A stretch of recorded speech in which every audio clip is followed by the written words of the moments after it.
Welcome to our channel.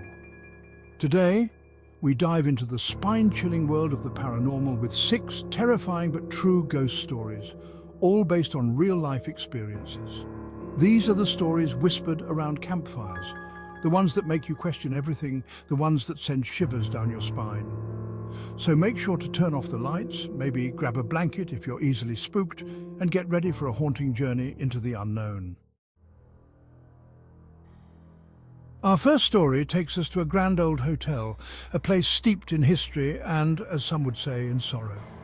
It's the kind of place with long, echoing hallways and flickering gaslights that seem to whisper of a bygone era. But behind its opulent facade, room 217 holds a dark secret. Guests have reported a bone-chilling coldness that seems to cling to the very air, no matter how high they crank the heat. Objects move mysteriously in the night, a lampshade askew, a drawer left slightly ajar. But it's the apparitions that truly send shivers down your spine. A translucent figure, draped in what appears to be a tattered nightgown, has been glimpsed at the foot of the bed, its sorrowful eyes fixed on the doorway.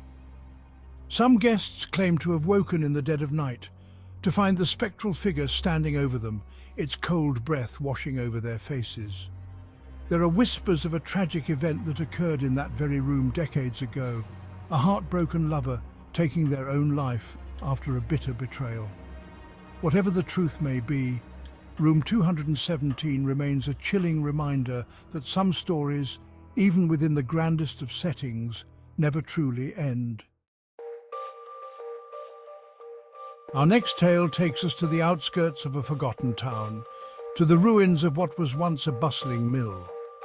The air here is thick with the scent of decay, and the silence is broken only by the mournful creak of the rusted water wheel, still stubbornly clinging to its frame. Locals will tell you the mill is haunted by the ghost of the old miller, a grizzled old man named Jedediah who met an untimely end within these very walls.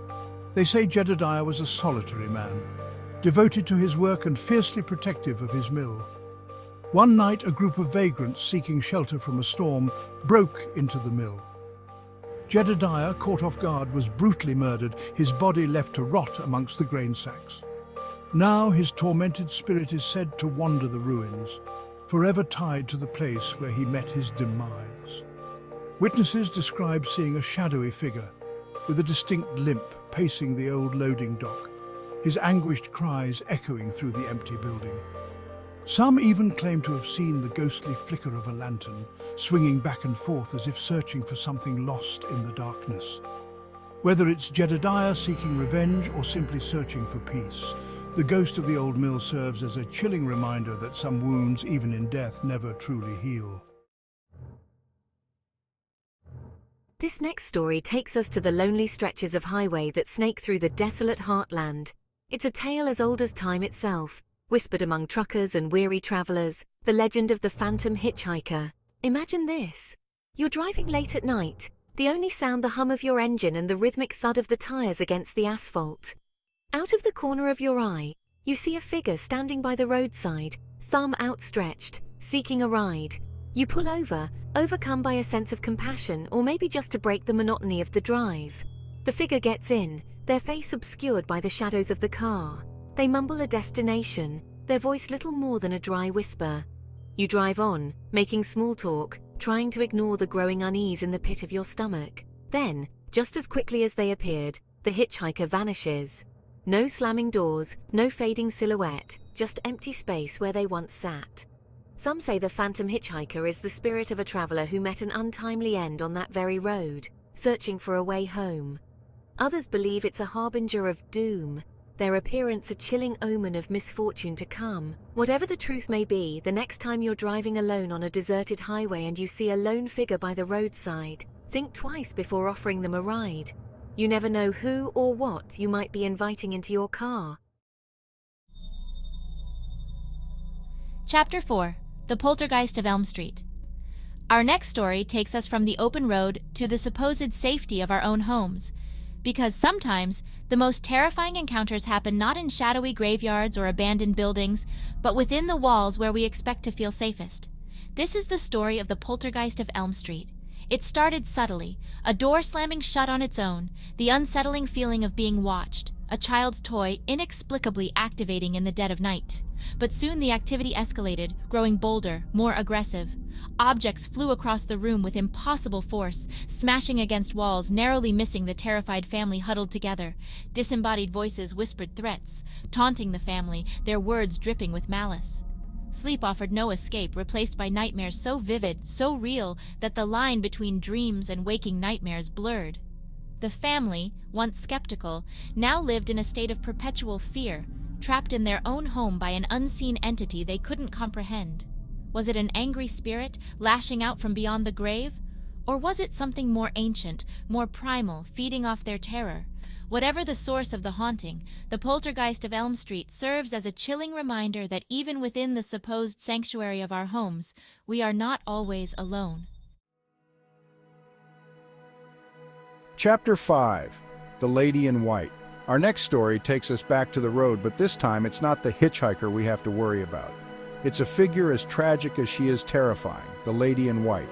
Legend has it that on a lonely stretch of road, shrouded in mist and shadowed by ancient trees, drivers have reported seeing a woman dressed in white. She appears suddenly, her face pale and drawn, her eyes filled with an unspeakable sadness. Some say she's searching for something she lost, her cries echoing through the night, a mournful wail that chills you to the bone. Others believe she's a harbinger of doom, her appearance a warning of impending danger. Drivers tell of swerving to avoid her ghostly form, only to find no one there, the echo of her despair lingering in the air. There are whispers of a tragic accident on that road, a young bride-to-be who met an untimely end, her wedding dress stained crimson with blood. Now she wanders the asphalt, forever searching for her lost love, her presence a chilling reminder of the fragility of life and the lingering pain of those left behind. So if you find yourself driving down a lonely road late at night and a chill runs down your spine, keep your eyes on the road and don't look back. You never know who or what might be watching from the shadows. Chapter 6. The Shadow Man. Our final story takes us to the darkest corners of our minds, to the shadowy recesses of our bedrooms, where fear takes on a life of its own. This is the story of the Shadow Man.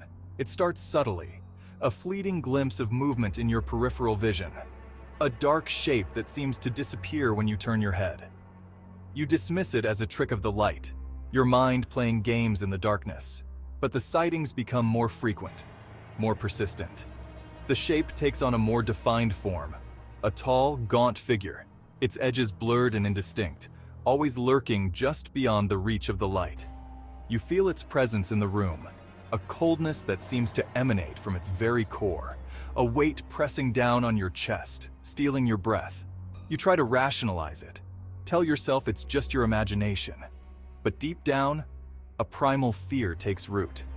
There's something inherently unsettling about the unknown, about the things that lurk just beyond our perception, that defy explanation. The Shadow Man embodies that fear, a nameless, faceless entity that exists in the spaces between light and darkness, a chilling reminder that some things are best left unseen. So the next time you're alone in the dark and you feel a shiver run down your spine, don't be afraid to turn on the light. Sometimes, the best way to conquer our fears is to face them head-on. Thank you for joining us on this eerie journey through some of the most terrifying true ghost stories. We've explored haunted hotels, abandoned mills, desolate highways, and even the shadows of our own homes. But remember, these are just a few of the countless stories that exist out there, waiting to be told. If you enjoyed this video, don't forget to like, subscribe, and hit the bell icon for more spine-tingling tales. And if you're feeling brave, share your own paranormal experiences in the comments below. Who knows, maybe your story will be the one that keeps us up at night. Until next time, stay safe and keep your lights on.